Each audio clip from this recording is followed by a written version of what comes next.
آشی واسه من پختی و مرگ من جون من ما رو انقدر سر کار نذار، من بمیرم فدات شم انقدر بازی در نیار.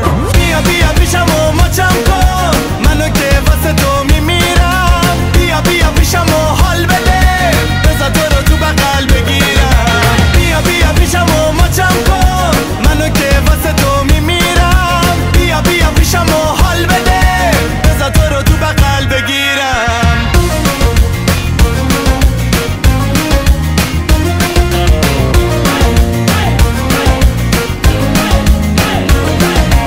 رفتی و گفتی و نمیدم دیگه لب مفتی و میدونی میدونم چه آشی واسه من پختی